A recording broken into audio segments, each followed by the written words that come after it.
이강민의 잡지사 12월호 14번째 페이지. 캐롤 실버벨에 필적할 만한 신곡 은단추 행진곡으로 돌아왔습니다. 숭실사이버대 환경안전공학과 교수로도 활동하고 계신 싱어송라이터 곽지식 작가와 함께하겠습니다. 어서 오세요. 안녕하세요, 곽지식입니다. 아니, 요즘 곽지식 작가 너튜브 활동이 굉장히 왕성하고요. 아이고. 본인 자작곡 위주로 많이 올리시는 것 같은데. 그렇습니다. 예, 뭐 제가 노래를 남들 걸 커버할 수준은 안 되고, 예. 그래서 자작곡 위주로 내 마음대로 부르려면 내가 직접 짓는 그렇습니다. 자작곡 위주로 지금 올리고 있습니다. 그 중에 은단추 행진곡이 굉장히 호평일색이고, 아하, 네. 실버 실버 실버 실버. 그게 아니죠. 아니? 실버 실버 실버 실버.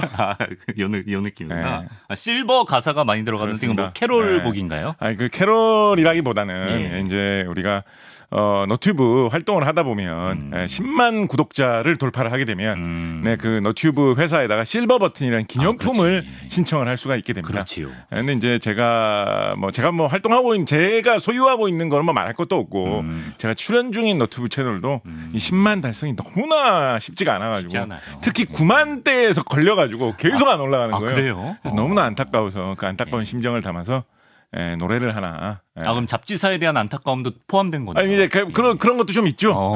다 출연하는 것마다 좀 이럴까. 알겠습니다. 한번 궁금하시면 곽지식 작가 채널 들어가서 들어보시길 바랍니다. 저희도 은단추 빨리 따도록 하겠습니다. 자, 오늘은 성탄절을 닷새 앞두고요. 곽지식 작가와 함께 크리스마스와 과학 이야기를 해보려고 합니다. 여러분 기대되시죠? 먼저 루돌프 사슴커는 이 노래로 익숙한 루돌프 얘기를 해볼 텐데 네네.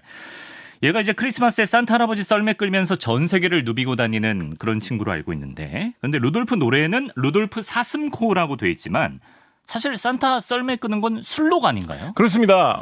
영어 가사를 보면 레인디어라고 해가지고 술록이라고 명시가 되어 있지요. 그래서 루돌프 순록코는 뭐 이렇게 했어야 될 것 같은데 순록 술록 이렇게 하면 술록이 뭐야? 약간 술 마시는 뭔가 이렇게 착각할 수가 있기 때문에 친숙한 단어로 사슴으로 바꾼 것 같습니다. 근데 그렇다고 하더라도 술록하고 사슴이 좀 엄연히 다를 것 같은데 이거 이렇게 마음대로 바꿔도 되나 싶은 약간 이런 느낌이 들 수도 있을 텐데요. 약간 이런 거 생각해 볼 필요가 있습니다. 도대체 루돌프가 산타의 사슴을 끈다라는 이런 전설, 이런 이야기 대략 언제쯤 어느 나라에서 시작되어가지고 전 세계로 퍼진 것일까요? 대충 짚어보면 한 언제쯤일 것 같은 느낌이십니까? 시기가 그리고 어느 나라에서 시작된 것 같을까요? 이거 왠지 약간 제가 북유럽 쪽이라고 대답할 거라고 예상하시겠지만 네네. 왠지 약간 오스만 투르크 요쪽 느낌일 것 같아요. 그러면 언제쯤에 시대는 17세기 오스만 투르크에서 시작된 풍습니다. 17세기 맞나? 17세기 오스만 투르크 사람들이 루돌프라면 약간 독일계 이름이잖아요. 약간 독일 민족들하고 겨루다가 어떤 맺힌 한을 투영해서 만든 좋다. 그런 이야기다. 네, 그렇습니다. 의외로 이 루돌프 이야기는 굉장히 현대에 만들어진 것입니다. 그래요? 만들어진 지 100년도 안 됩니다. 20세기 중반 1930년대 말 40년대 초에 미국의 시카고 지역에서 왕성하게 활동을 하던 백화점이라든가 마트 이런 걸 운영하던 유통회사에서 만들어낸 노래고요. 만들어낸 노래하고 책 이런 거에서 나온 이야기고요. 조금 더 정확하게 말씀을 드리자면 로버트 L 메이라는 사람이 있었는데요. 이 사람이 그 유통회사 직원이었습니다. 그 회사에서 광고 같은 거 이런 거 하는 부서에서 홍보팀 이런 거에서 막 일하고 있던 사람이었는데 이제 크리스마스 시즌에 미국 사람들은 선물 쇼핑 같은 거 좀 크게 하지 않습니까? 그렇죠. 그래서 이게 대목인데 잡아야 되겠는데 좀 이렇게 너도 뭘 좀 해봐라. 라고 해서 처음에는 여러 가지 아이디어 냈었겠죠. 장식을 해봅시다. 전단지를 돌려봅시다. 여러 가지 했을 텐데. 디스카운트. 디스카운트 그런 거 진부한 거 말고 좀 참신한 거 좀 해보라고. 라고 하다가 이 양반이 어떤 프로모션이 부서에서 진행이 되고 있었냐면 어린이들을 위해서 많이 뭔가를 하니까 어린이들을 위해서 나눠주는 그림책을 만들어 보자라는 거를 이 회사에서 크리스마스 프로모션으로 하고 있었어요. 그래서 그림책을 재밌는 게 나오면 좀 찍어보자 이런 걸 했었는데 그게 그다지 그렇게 신통치 않았나 봐요.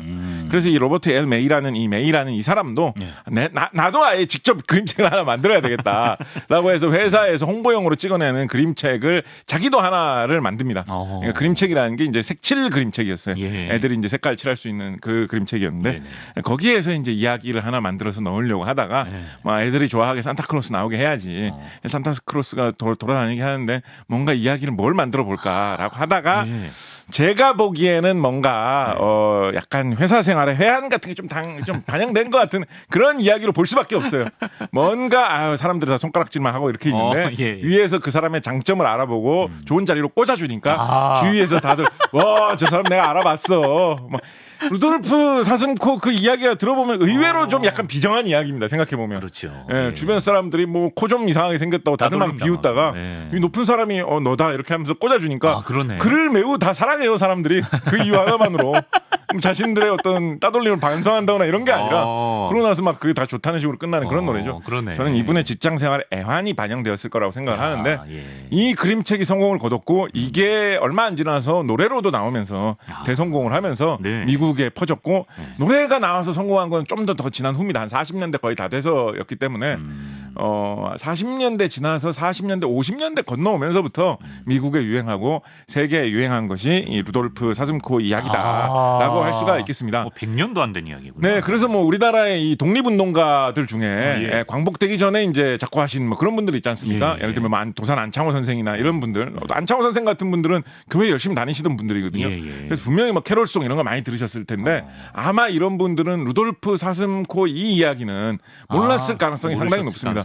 네, 고요한 밤 고룩한 밤 아니야? 캐롤하면 루돌프 사슴코가 뭐야? 안창호 선생은 이러셨을 가능성이 높은데 현대에 상당히 퍼진 노래고요. 그러다 보니까 그렇게 전통이 굉장히 오래된 게 아니잖아요. 그러니까 50년대, 60년대, 70년대 이럴 때 한국어로 번역 가사 만들면서 야, 그게 뭐 그렇게 전통을 자랑하는 것도 아닌데 어차피 뭐 이거 유통 백화점 마트 이런 데서 홍보용으로 만든 뭐 어떻게 보면 광고 노래나 다름없는 건데 야, 우리도 그냥 알아듣기 쉽게 번역하자. 무슨 술로코냐, 사슴코다 이렇게 해서 번역된 가사로 사슴으로 넘어오게 된 거 아닌가 싶습니다. 그렇군요. 근데 말입니다. 루돌프의 빨간 코가 마치 차량의 전조등 기능을 해서 이제 불을 밝혀준 덕분에 산타가 선물을 배달할 수 있다 이렇게 알고 있는데요. 사실 루돌프가 한밤중에 썰매를 끌 수 있는 거는 코가 아니라 눈 덕분이다. 그러면 당연하겠죠 그거야. 루돌프가 루돌프 코가 아무리 밝아도 동심 뭐 헤드라이트도 아니고 동심 파괴하지 마시고. 밤에 그건 교통 안전을 위해서라도 이건 밝혀야 될 말이고요.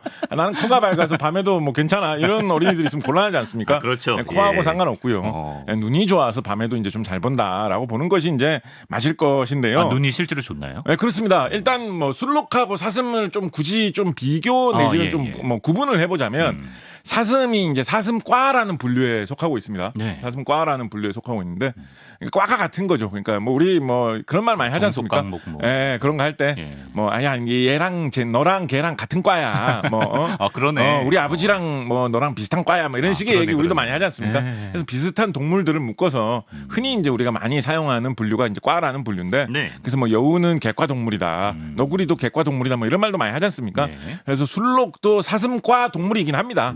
그러니까 뭐 사슴이라고 부르는 게 아주 뭐 어이없는 그런 호칭은 아닌 거죠. 근데 이제 좀 생각을 해보자면 좀 정교하지 못하다라는 생각이 드는 게 생물학의 분류 그 체계에서 봤을 때 사람은 무슨 과에 속할까요? 사람은 무슨 과에 속할까요? 사람도 무슨 과에 속하긴 속하겠죠, 그죠? 너무 어렵게 하려고 하지 마시고요. 사람 무슨 과에 속할까요? 사람과에 속합니다. 사람과에 아주 간단하죠, 그죠? 사람이 사람과에 속하는데 사람과에 속하는 동물로 사람, 오랑우탄, 침팬지, 고릴라가 있습니다. 뭐 일본 원숭이, 뭐 긴꼬리 원숭이 이런 거는 사람과에 안 속합니다.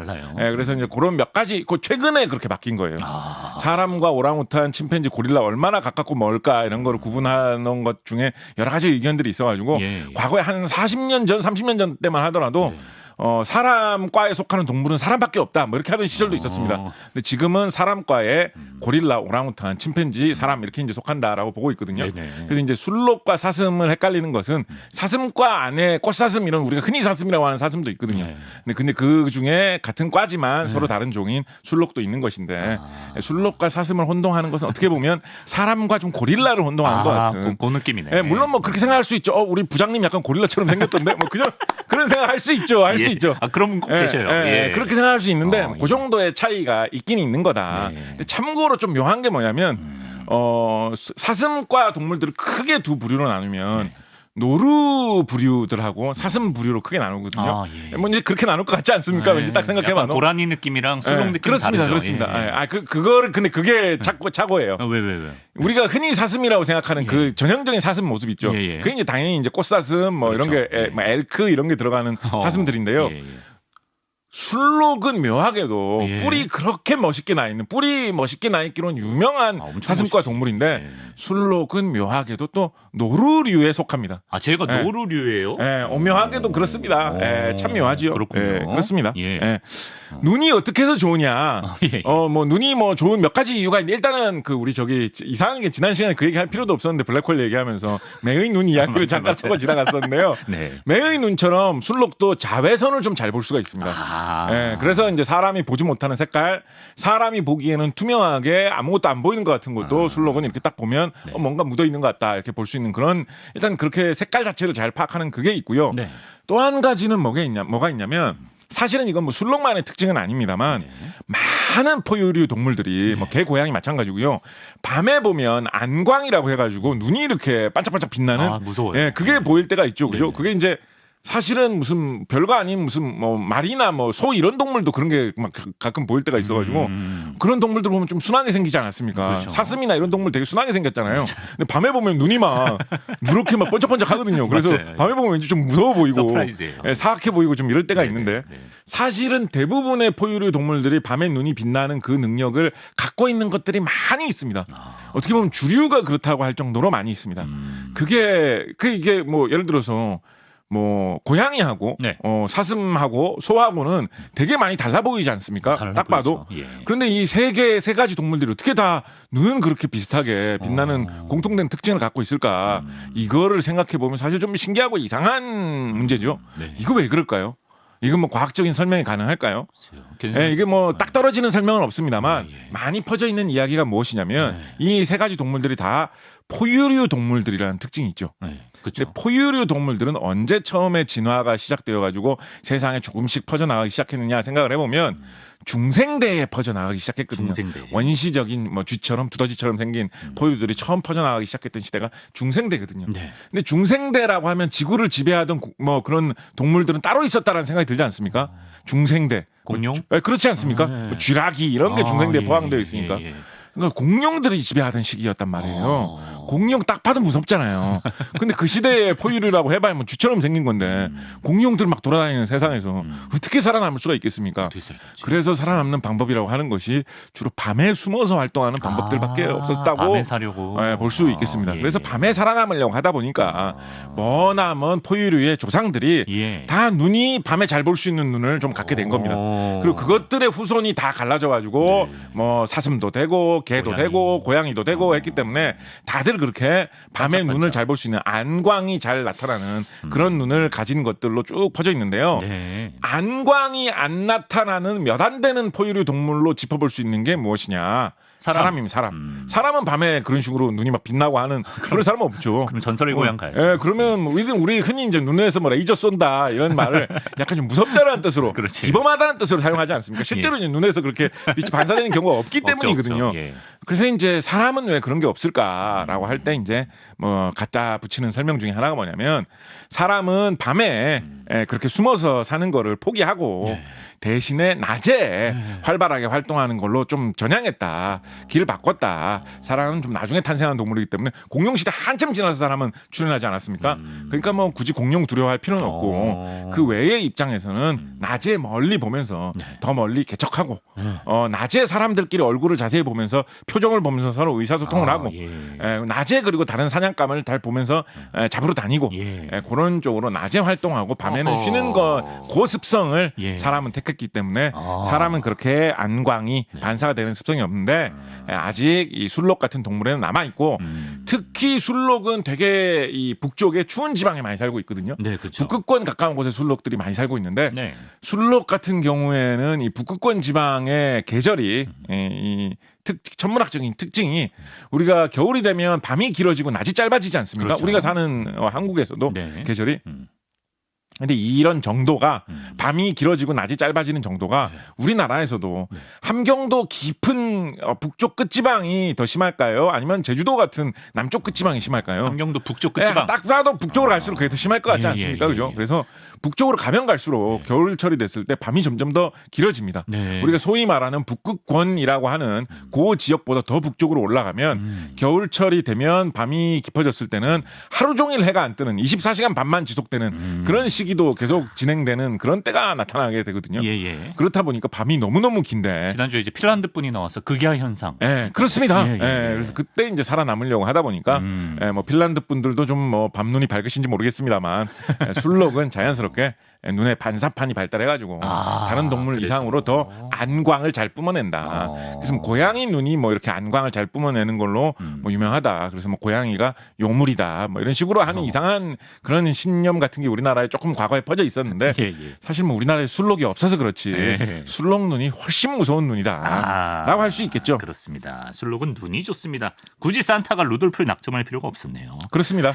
술록 얘기를 좀 더 해보면 이제 말씀하신 대로 북극 지방에서는 특히 이제 원주민들이 지금도 뭐 술록을 길들여서 썰매를 끌게 하는 경우가 있지 않습니까? 그렇습니다. 술록은 왜 눈길에서 썰매를 잘 끄나요? 일단은 그 로버트 메이 이분이 뭐 하필이면 뭐 썰매 그 산타가 뭘 타고 다닌다 뭐 이거 괜찮은 아이디어 같은데 왜 하필 술록이 끌게 해 이야기를 짰을까? 아까 루돌프 만들어낸 분. 그거부터 그 루돌프 이야기 애초에 짤 때 왜 그렇게 짰을까? 이것도 좀 생각해 볼 필요가 있습니다. 네네. 일단은 이렇게 그림책을 더군다나 이분이 그렸잖아요. 예. 그러니까 일단은 그림을 그리면서 산타가 보여야 돼요. 그렇죠. 예를 들어 산타가 뭐 차 타고 다니고 있다, 산타가 비행기 타고 있다 이러면 곤란해요. 그러네. 산타가 그림상에 보이지도 않잖아요. 그러네. 그러니까 뭘 보이는 걸 타고 다녀야 돼요, 그죠? 근데 뭐 산타가 말 타고 다닌다 이러면 좀 느낌이 좀 약하잖아요, 그죠? 그래서 북극권에서 뭔가 산타의 이런 추운 겨울을 상징하는 이런 느낌을 좀 주다 보니까.